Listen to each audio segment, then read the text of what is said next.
wall good. Everybody okay? Okay, so we'll have Colonel Bolduck and Sheriff Caranda again speaking here with an update on events from earlier this morning, as well as an update on the overall investigation into the homicides in Laurel yesterday morning. So, Colonel?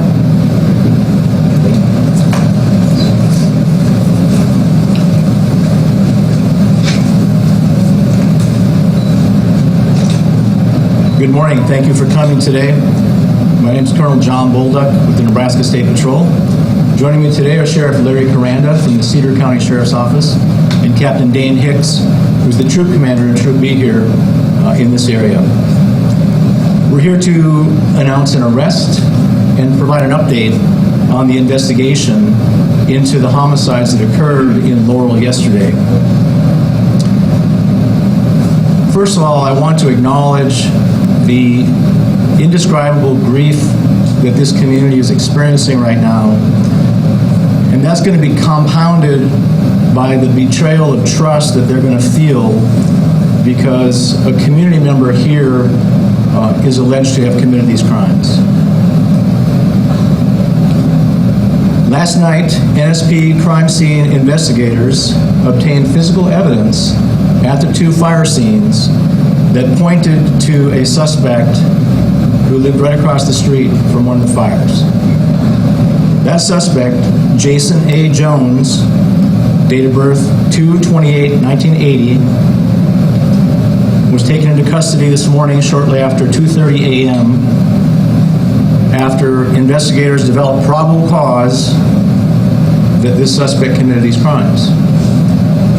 The NSP SWAT team arrived and performed an entry and search into the residence where he was located at 206 Elm Street. When he was arrested, it was discovered that he had serious burns over a large part of his body. Therefore, he was airlifted to a hospital in Lincoln.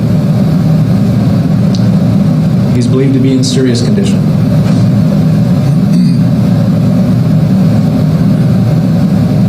The victims in this case have now all been identified and their relatives have been notified. So first we have the Twyford family, Jean and Janet Twyford, who are 85 and 86, and Dana Twyford, who was born in 1967, all three adults who lived in the residence on the 500 block of Elm Street. Michelle Ebeling was the fourth victim who was located in the first house in the 200 block of Elm Street. She was born in 1969. We're still working to process the evidence that we collected at this scene. It's still very early in this investigation. Now I have to talk about what I consider the heroic efforts of the firefighters who were on the scene here yesterday. And I describe them as heroic because they had a very difficult task. We asked them to put out these fires while preserving the evidence of these crimes. They had to adjust their tactics in order to do that, and they did that with great efficiency. Their efforts preserved the evidence that led us directly to the suspect.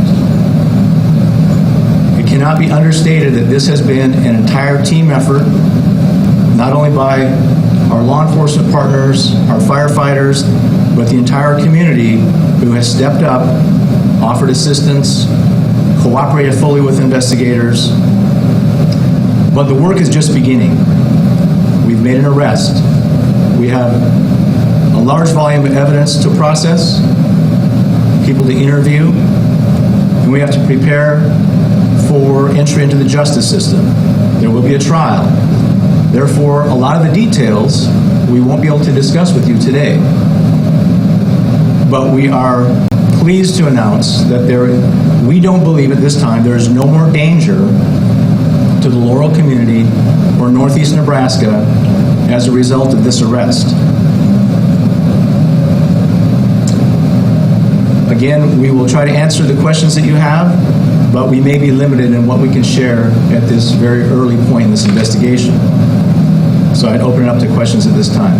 Sir. Do you guys have any idea what a motive might be? would be premature to talk about motive. That'll certainly be something that we will discover during the investigation.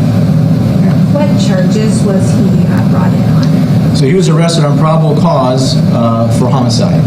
He's not been booked yet because he's in the hospital. I was on scene this morning. I heard what sounded like maybe some gunshots, a couple explosions. Can you explain what your team was doing out there this morning? So thank you for the question. The question was about sounds that came from the scene of the arrest. In a high-risk arrest, it is common to use flash diversionary devices, flashbangs, you might have heard them referred to. I wasn't there, but it's very common for us to use that as a distraction technique when we're trying to arrest a dangerous subject. And certainly, someone suspected of committing homicides is considered a very dangerous person. Sir. Tax records show that Mr. Jones owns the home directly adjacent to the first fire. Was he there the entire time from the time? I think you said it started around 3 a.m. the incident. Yesterday morning, was he there that entire time until today? That's a detail that I don't think we know the answer to yet, but we'll certainly find that out in our investigation, sir. Kind of piggybacking off of that, there was a choice to walk down and then not walk down with the suspect being in town, it looks, for a certain amount of time. What was kind of the process on lifting that, because the community kind of has some rumbles of feeling unsafe? Sure, that's understandable. Of course, we're limited to the facts that we have at the time. Certainly with 60-plus law enforcement officers in town yesterday, we felt like the community was pretty safe. Yeah. Can you talked about there was evidence at the scene that pointed to this person. Any more details you can provide on that? No, at this time, we need to preserve that evidence for the justice system, and that'll come out eventually, but it would be premature to talk about specific evidence at this time. Sir? Were the gunshots exchanged? Did the subject shoot at officers, and did you guys shoot at him? So the specific question is, was there gunshots exchanged? There were not. The suspect was taken into custody without any violence. Thankfully, no officers were injured during that arrest. Do you expect any other arrests in this case? We don't know at this time. It's premature. Again, we're very early on. Yeah. Yesterday you mentioned that you were looking for a silver sedan driven by a black male. Are you still looking for that same person, or is that the person like you arrested today? We don't believe that's the same person, but we would like to talk to that person as a witness if we are able to identify them. But certainly, as the information has developed, that lead became less significant once we were able to get inside the residences and evaluate the evidence that was present. Did you have one over here? Yeah, sorry. With the two separate scenes and the victims, have you guys been able to link them at all? Does this just seem completely random? Is there any connection? Well, again, that goes to motive and how this all went down, and certainly we're going to discover that through the investigative process.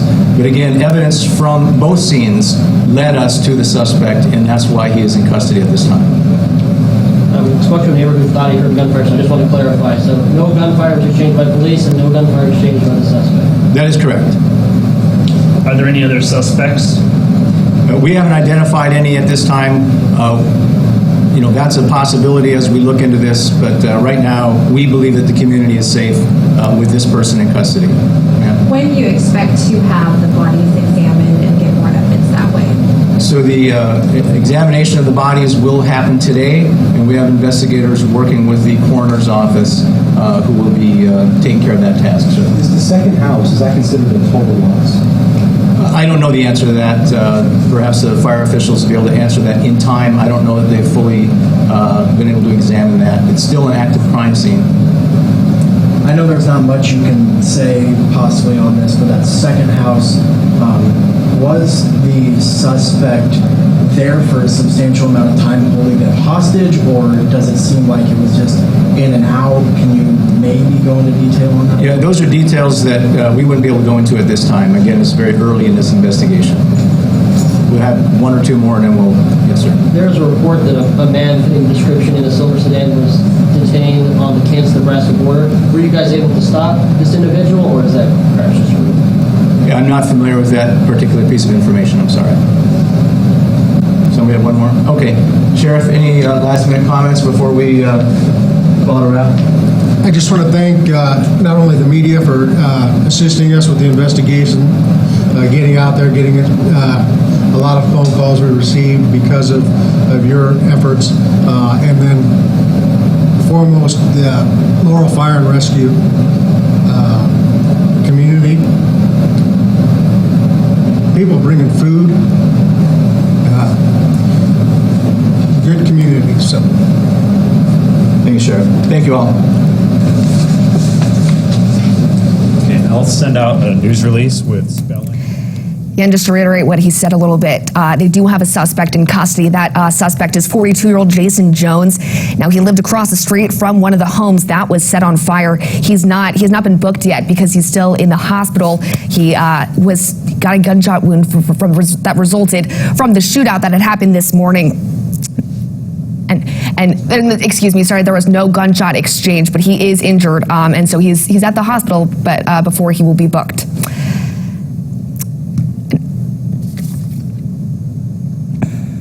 And we'll be closely following developments today.